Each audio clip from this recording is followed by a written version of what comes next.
Gway, hi.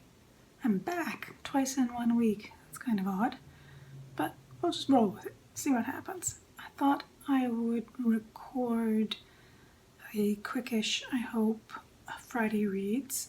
I'm hoping the traffic noise isn't going to be too distracting. I'm hoping some of the demolition in the neighborhood holds off while I record this.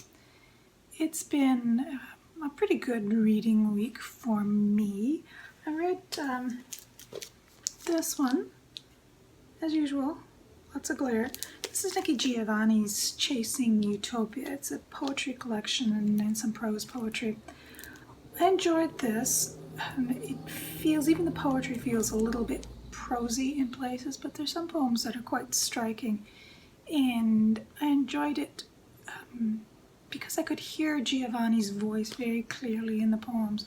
I recently saw her in an online event, and it's very clear that her poetry captures the rhythms and intonation of her voice, and I quite enjoy poetry like that. So I think I will read more of her stuff to get a sense of, do I really like her poetry or not? She's an important figure in American poetry, and I know very little about her work, so this I would say is a success, and I'm going to see if I can get another from the library. This one needs to go back this week. The other thing I finished this week, which I would thoroughly recommend, is this one. This is Andrew Miller's Now We Shall Be Entirely Free. This came out a couple years ago. It's a historical novel set during the Napoleonic Wars, and it's the story of John Lacroix, Lieutenant Calley, and Captain Medina at the 1809 time frame. It's an interesting structure for a historical novel. Lacroix has returned home following a disaster in Spain, and Calley and Medina are pursuing him.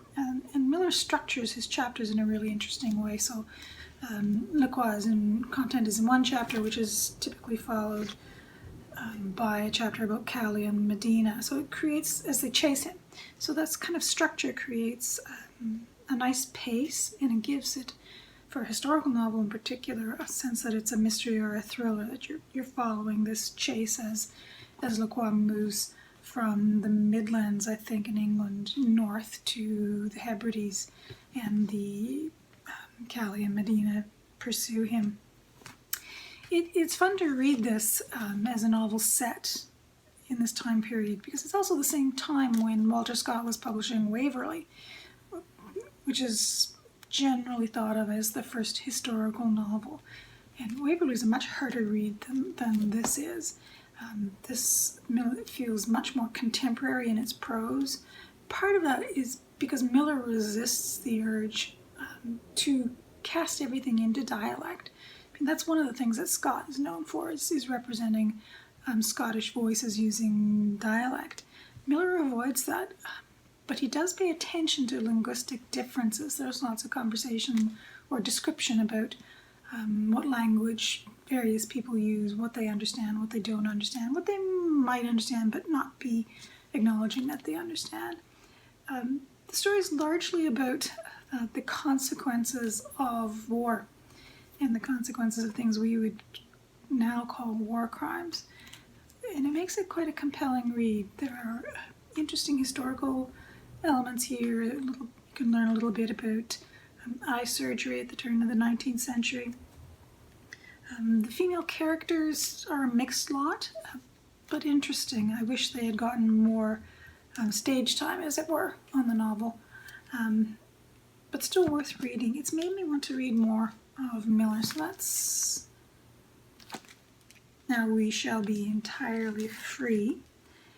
What else have I finished this week? I guess that's all I've finished this week. I've got a couple on the go. I'm reading The Vanishing Half, about halfway through, and I'm enjoying it. It's got that same kind of choral structure, or choral voice in parts of it that the Mothers had, and I've read a number of things that use this kind of narrative device recently, and sometimes it works really well and sometimes not so much. haven't decided what I think about it in The Vanishing Half.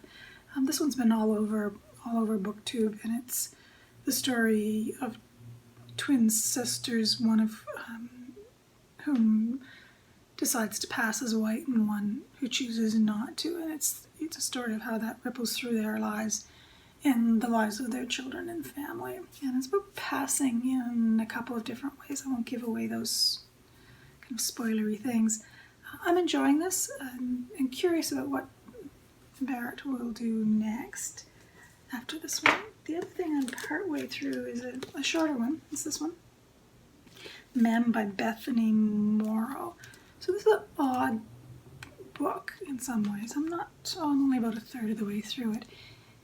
It's a science fiction historical novel in a way. It's maybe we could think of it as an alternative past. The character in it, who is the narrator, so the primary character is the first person narrator. She's a replica or an extract of someone else's memory, and she lives her life as a separate creature. Not all of the people who are extracts of other people's memories are able to do that, but she is unusual in that she can do that. What's disorienting about the book is that this kind of science fiction-y premise is set in 1920s Montreal.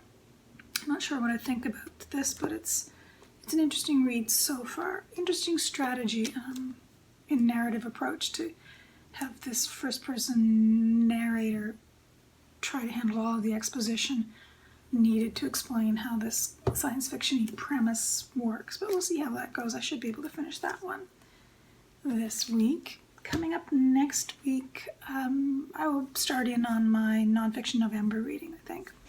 I hope to start on the Saidiya Hartman Wayward Lies next week, and maybe I'll pick up this one, which needs to go back to the library soon. Feminist City by Leslie Kern. This one I haven't started at all, and the book's in really bad shape. I ended up with a library copy that someone has quite clearly dropped in a bottle or in a bath. Unpleasant physically to read, but I'm going to give it a go. What else have I got on the go, I think? Oh, I've started Kate Mann's Entitled, also a library book, this one. I think this one's going to be a slow read. Some of the stuff in it is unhappy reading.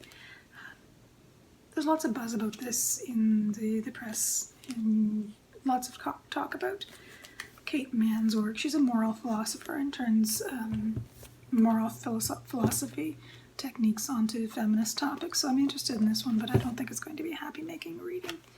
The other thing I'm going to be doing over the next week, I suppose, is trying to avoid Twitter as the results of the US election roll in. I know that's a particularly stressful thing for everybody worldwide to watch this unfold. The other big thing in my life, I suppose, is getting a flu shot.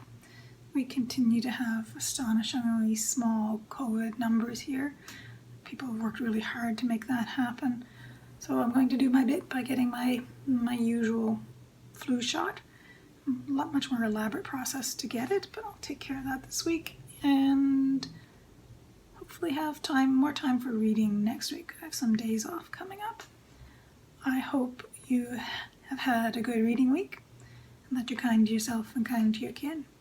Talk to you later. Bye-bye.